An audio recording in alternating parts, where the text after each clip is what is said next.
观众朋友，大家好，欢迎收看杰森视角。2024年7月13日下午6点，宾夕法尼亚州盛夏的热浪依然没有消退。在巴特勒县举行的总统竞选集会上，川普在台上用他一贯随性的方式，做着说到哪儿是哪儿的演讲。当川普显得很随意地侧头看一个展示板时，一发来自 AR-15步枪的子弹在击伤了他右耳后，插着川普的头部飞过。事后，川普说，那个下意识的转头动作是神在挽救他的生命。无论你我是否认同川普这个说法，一个毋庸置疑的事实是，川普的那个转头改变了美国的政治和社会轨迹。现在看来，那个动作也改变了世界的走向。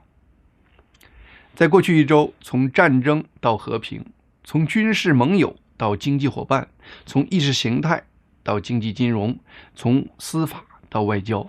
很多川普支持者高呼川普真是赢麻了。6月22日，川普批准午夜之锤行动，启动了自1979年伊朗伊斯兰革命以来，美国对伊朗发动的最大规模军事行动。125架各种美国战机，包括7架 B-2 隐形轰炸机，在声东击西的战略掩护下，用14枚巨型钻地弹以及数十枚战斧导弹，击垮了伊朗3个关键核设施，在一夜之间实现了以色列轰炸了12天都无法实现的销毁伊朗核设施的战争目标。整个行动这么大的动静，伊朗防空系统是零反应，完全是降维打击的场景。在美国轰炸行动之前，伊朗被西方媒体描绘为一个拥有黑暗神秘光环的强大对手。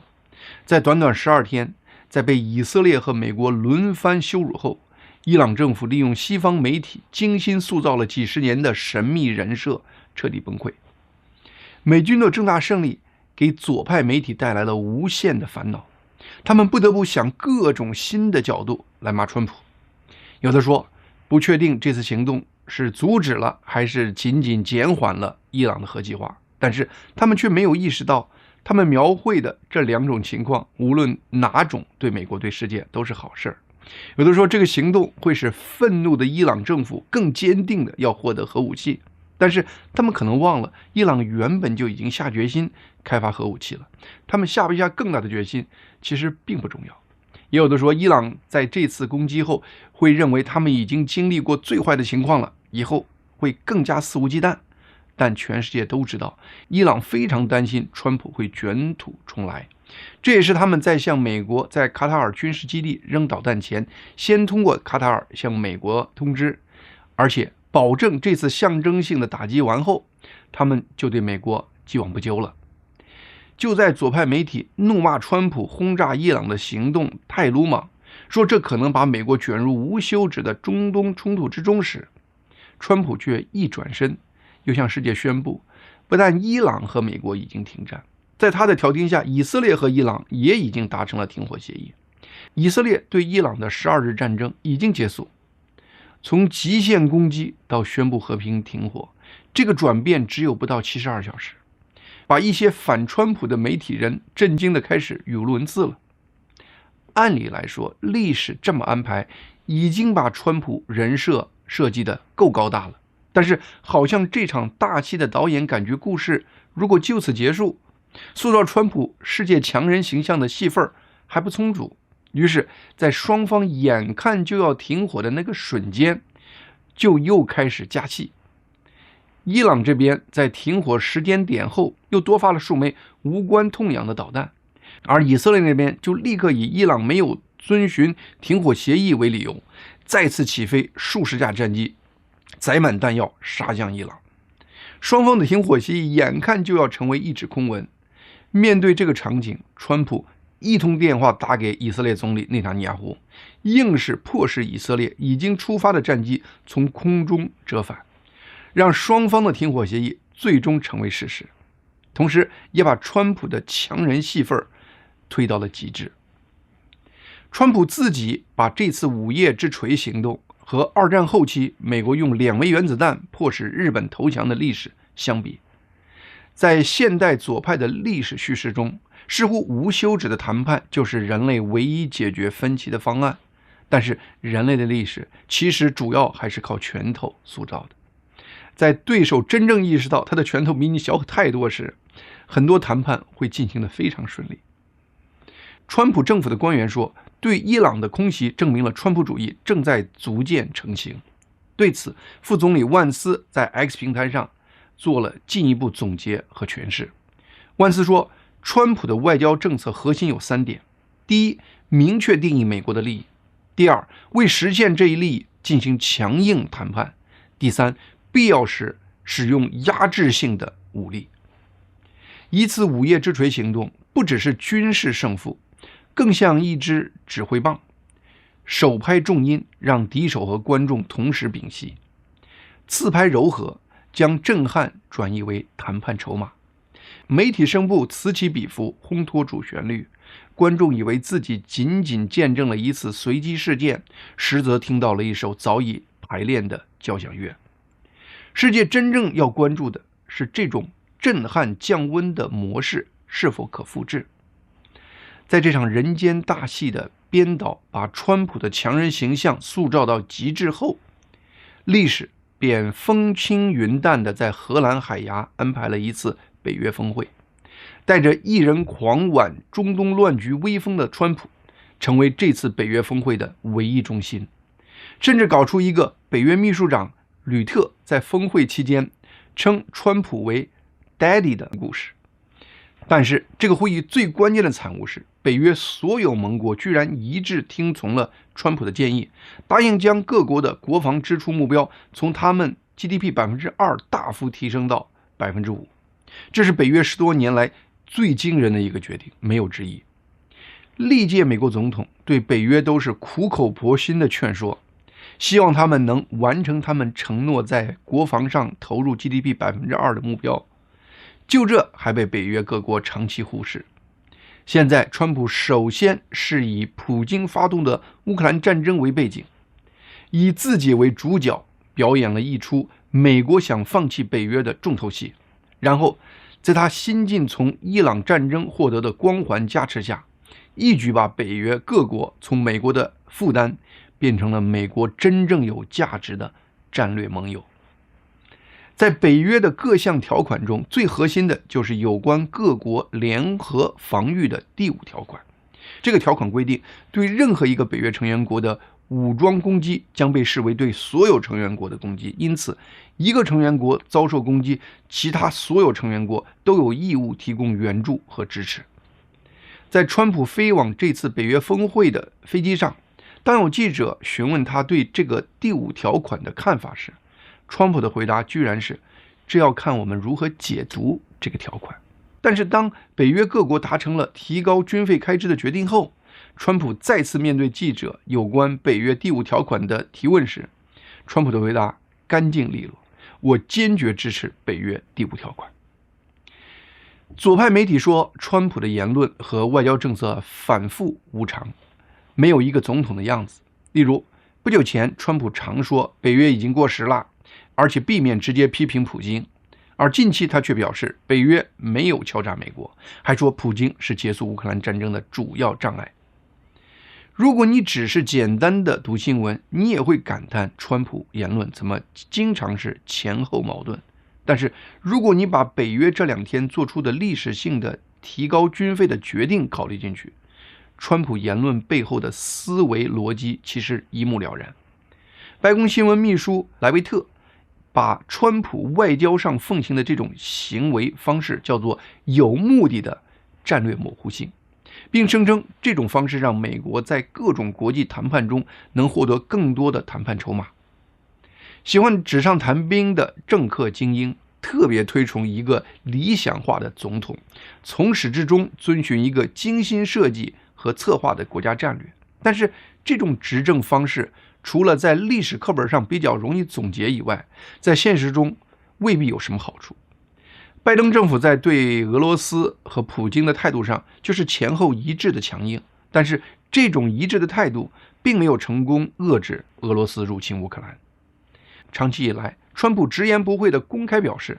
他个人经常凭直觉做出抉择。但是直觉到底是什么？很多人都感觉直觉这种东西不很靠谱，远不如理性思维这样的概念让人感觉更踏实。但就我的长期观察，对于一个心思单纯直截了当的人，直觉往往是这个人可能接受更深层灵感的关键渠道。而川普这个近80岁的老人，他的思维有的时候让我都感觉很直接和简单。比如在他第一任期结束时，他被推特和各大网络平台全面封杀，于是他决定自己给自己建一个社交平台，而他给那个社交平台起的名字真是再简单再直接不过了，就叫真相社交平台 Truth Social， 一点都没有试图追求所谓的意境和玄妙。另外一个让我对川普思想状态印象深刻的事情，是他对伊朗停火后态度的变化。在伊朗答应停火后，川普展现出对伊朗非常友好的态度。他先是在以色列准备报复伊朗的时刻强压以色列放弃报复，然后还在社交媒体上暗示会考虑削弱美国对伊朗的极限施压政策。因为川普这些说法政治太不正确，迫使白宫后来不得不出来澄清，说美国对伊朗的制裁政策没有改变。而伊朗那边6月24日停火当天，整个国家机器就全面启动了一场渔民运动，宣称已取得对以色列作战的胜利。伊朗官方连续数日举行全民庆典活动，声称伊朗狠狠地打击了敌人的嚣张气焰，造成美国和以色列不得不向伊朗祈求停火。在伊朗德黑兰街头，川普跪地恳求和平的海报被高高悬起。6月26日，哈梅内伊的 X 官方账号上还发表了他的公开声明，说祝贺我们亲爱的伊朗战胜了美国政权。美国政权之所以直接参战，是因为他们觉得如果不参战，犹太复国主义政权就会被彻底摧毁。他参战是为了挽救犹太复国主义政权，但却一无所获。当今世界很多人都和我一样，对这些以愚昧自己国民来维持统治的邪恶政权的做法已经习以为常了，对伊朗政权这些明显的谎言已经麻木到了默认的程度了。但是让我吃惊的是，川普对哈梅内伊这些赤裸裸的谎言却在认真回应。6月27日，在川普回答记者相关问题时说，本来他还真的在考虑是否应该给伊朗机会取消一些对伊朗的长期制裁，但是伊朗官方过去几天大张旗鼓地宣传伊朗赢得了战争的活动，这让川普感到愤怒，促使他改变了想给伊朗未来发展机会的想法。当天，川普还在他的真相平台上发了一个长长的帖子，讲述他对哈梅内伊这种公然撒谎行为的愤怒。他在推文上开篇就说，为什么伊朗的那个所谓最高领袖哈梅内伊会如此公然而愚蠢地说他们打赢了以色列的战争？他们明明知道自己在撒谎，那根本不是事实。他作为一个自称有信仰的人，他不应该撒谎。然后又洋洋洒洒的又说事实，又劝伊朗领导人为伊朗人民着想，融入人类正常的价值体系，选择和平等等。我看到川普这个帖子的第一刻，我的头脑中的反应是，川普怎么这么幼稚，对哈梅内伊这样的人的话也这么较真对待？但转念一想，我又不得不感叹，川普竟然用如此方式在国际舞台上向伊朗领导人讲述自己的想法，这既是川普对对手的善意提醒，也是他思想单纯和个性直接的展现。作为一个世界级的政治人物，川普这样的行为和言论，在当今世界难道不是在给人类带来一种耳目一新的感觉吗？在川普发表了他对伊朗领导人的不满后不到一天，以色列的国防部长公开表示，以色列计划打破和伊朗的停火协议，以后可能会用黎巴嫩模式来对待伊朗，就是在双方停火的情况下，如果看到伊朗再次开始核项目或开始大规模生产导弹，以色列还是会说炸就炸的。随后川普更是表示，他正在考虑是否应该逼迫伊朗交出伊朗提炼的所有油，这就是伊朗官方在川普面前放口炮的后果。当我们的眼光都盯在川普在伊朗和北约取得的重大外交胜利的同时，川普政府还悄悄地在非洲结束了一场长达30年的战争，而且可能给中共在非洲的资源策略当头一棒，并可能因此彻底扭转全球矿产资源争夺战的格局。事情是这样的，在近30年中，非洲刚果民主共和国和卢旺达一直处于一种血腥的战争中，这场冲突已经在中非地区夺走了大量的生命。川普称这是多年来最严重的战争之一。作战双方使用砍刀这样的冷兵器，仅仅从今年1月川普上任以后，就有超过7000人死亡，100万人流离失所。此前的美国政府对这场战争持漠不关心的态度，于是中共趁虚而入。多年来，中共通过一系列所谓的合作协议，在当地滋生腐败的同时，让中共控制了刚果的大量矿产资源。刚果有着丰富的矿产资源，它拥有的钴、氮、锂等资源是电动汽车、智能手机、导弹和人工智能芯片等高科技产品的关键原料。全球80%的钴储量就在刚果，而这些资源过去大部分是被中共控制的。中共控制着刚果80%的钴矿，中国68%的精炼钴都来自刚果。在全球10大钴矿里，有9个都在刚果。通过这些交易，刚果腐败官员赚的是盆满钵满，而刚果人民却一无所获。川普在这样的情况下登场了，他派他小女儿蒂芬妮的公公布罗斯作为他的特使，在刚果和卢旺达之间斡旋，最近获得了历史性的成功。6月27日，双方在美国华盛顿签署了一份以矿产换和平的协议。协议规定，卢旺达军队将在90天内从刚果东部撤军，然后两国将在90天内启动区域经济一体化框架。协议还规定，刚果和卢旺达将降低矿物供应链的风险，建立价值链，将两国联系起来，并酌情与美国以及美国投资者合作。协议提到，美国将从刚果获得大量矿物权利，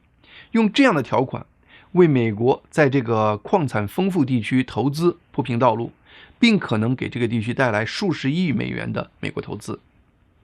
用美国的利益的直接参与来作为对这个协议未来能够长期实施的一种保证。显然，这个协议的基本思路和此前川普向乌克兰提出的以矿产换和平的思路非常像，都是在用美国的切身利益和美国的世界军事威慑力来背书某个地区的安全和稳定。这项协议还打开了一个价值24万亿美元尚未开发的矿产资源。刚果和卢旺达实现了和平，美国获得了这些关键矿产的开采权，同时这也沉重打击了中共在中非的资源政策，这对中共来说就是一场灾难。一名叫卡辛德的刚果分析师认为，这个协议的成功和川普关系密切。他说，川普的崛起给我们提供了另一种选择，在这个选择里，美国是赢家，而中共是输家。当然，在川普美国第一的执政原则下，川普的外交本质上是为他的内政服务的。川普在外交上取得的我们前面描述的一系列成功，这也间接推动了川普革命过去1周在美国国内的多个战场上取得的胜利。川普团队小肯尼迪的让美国再次健康这个运动，在这个运动推动下，近期美国数家巨型食品公司纷纷加入这个潮流，宣布他们将从他们的食品中移除人工色素。另外，虽然马斯克已经离开了政府效率部，但是 Dodge 在美国政府内部的长期影响已经形成。川普政府持续大力打击浪费、欺诈和滥用行为，直接的效果就是美国社保福利金的发放额出现了有史以来最大的单月降幅。此外，川普革命在美国意识形态领域的战斗，目前主要集中在他和美国各大学之间的各种博弈。哈佛大学作为大学反川普标杆，选择和川普对簿公堂。但是，据多家媒体报道，哈佛大学在司法进程艰难的情况下，也在川普政府的强大攻势下，最近也开始摆出退让并愿意和川普政府合作的姿态。另外，过去一周，在川普政府的施压下，弗吉尼亚大学那位以搞多元、公平和包容著名的校长也被迫选择了辞职，成为川普在意识形态发起的战斗中的第一个倒下的美国大学的校长。过去一周，川普在战场和外交领域的胜利，直接推动美国经济多个数据极端亮丽。大家可能还记得，川普一上任就开始实施大量递解非法移民出境，并声称要大量削减联邦官僚机构。然后在4月初更是宣布了他的全球关税政策，其中包括对中共高达145%的关税和对其他贸易伙伴高达50%的关税。当时世界财经界的专家和各种媒体几乎一致认为，川普这些政策大概率会引发美国的通胀、银行利率上升，最终会导致美国经济衰退。因此，美国股市标普500指数从2月份到4月8日暴跌了19%。但是过去2个多月，美国的真实经济数据却反复打脸这些专家和媒体对美国经济的预言。到目前为止，还没有什么数据显示川普的高关税给美国经济造成什么损害。美国大公司的季报显示，美国企业的利润持续增长。5月份，美国新增就业岗位超过经济学家的预期，失业率保持稳定。同时，美国物价上涨也略微低于预期，和关税将再次引发通胀的预期矛盾。而且，密歇根大学消费者信心指数6月份也环比上升了16%。面对这样一系列持续好于预期的数据，美国投资人唯恐自己被川普承诺的黄金时代给抛下了。美国股市从4月份的低谷，在1个多月的时间内一路强劲反弹。美国标普500指数实现了24%的惊人反弹，并在6月27日更是创下历史新高。另外，以色列6月12日对伊朗的攻击造成全球油价暴涨，但是随着美国和以色列在战场上的胜利，油价开始迅速回落。周五已经跌到了比开战前还低的水平。油价的下跌进一步降低了经济学家担心的美国通胀的风险。但是在川普近期在国内各个战场的所有胜利中，川普在过去一周在司法领域的胜利最为突出，而且影响将最为深远。美国的司法体系非常复杂，要做成川普想做的革命性的改变，就既要求宏观的政策设计，也要求细节的逻辑严谨。我在此前的节目中就认真分析过，川普在第2任一开始就在司法领域展现出一系列精妙的谋划，充分说明川普的司法团队在吸取了他第1任的教训后，过去4年的卧薪尝胆没有白过。在竞选时，川普就非常明确地表示，他的第2个4年的总统任期要的不是4年的平稳日子，而是一场对美国社会、文化、政治和经济等方方面面的革命。所以在过去5个月，川普用了大量的行政令的方式，推出了众多的改革项目。结果是和川普第1任的情况一样，大量联邦地方法官开始针对川普的每个行政令或总统令进行司法挑战。显然，川普第2任的司法团队对此早有心理准备。他们采用的司法应对措施就是以最快的形式向最高法院提交大量的紧急请求，希望最高法院能立刻出手，把他那些被下级法院卡住的政策给解套。媒体说，川普政府在不到5个月的时间内，就史无前例地向最高法院提交了19项紧急请求，说川普政府目前提出的紧急请求的总量已经相当于前任拜登4年任期的总和。但这些媒体却完全不提另一个重要的事实，那就是川普所面临的地方法官的司法干扰的案例也是史无前例的。据统计，在川普总统第2任的头5个月，地方法官针对川普政府下达的全国性司法禁令，比布什、奥巴马和拜登这3个总统在他们总共20年的任期中面对类似的司法禁令的总和还要多。到目前为止，川普团队的这个司法策略非常成功。在最高法院已经处理的15起案件中，法院11次支持川普，1次部分支持，2次反对，1次推迟。这些胜利让川普政府在下级法院对相应的案件还在进行辩论时，就可以继续实施川普的政策，这就给了川普更多的时间来施加影响力。在所有这些有利于川普的最高法院裁决中，对川普甚至对美国三权分立体制影响最大的，就是6月27日最高法院以6-3的投票结果做出的裁决。那个裁决终止了美国联邦地方法官做出全国性禁令的这个权利。这个全国性禁令是过去这些年美国司法系统失控的一个核心原因。任何一个人如果想要阻止总统的任何政策，这个人只需要在美国任何一个地方找到支持自己的一个联邦地方法官就行了。这个地方法官就能用全国性禁令的方式，在全国范围喊停总统令，让总统发布总统令的这项权利形同虚设。川普的司法团队特意选择了川普总统令中根据最不稳的一个行政令，就是剥夺某些在美国出生孩子的出生公民权的那个行政令，用它来挑战这个全国性禁令。显然这也是一个精心的谋划。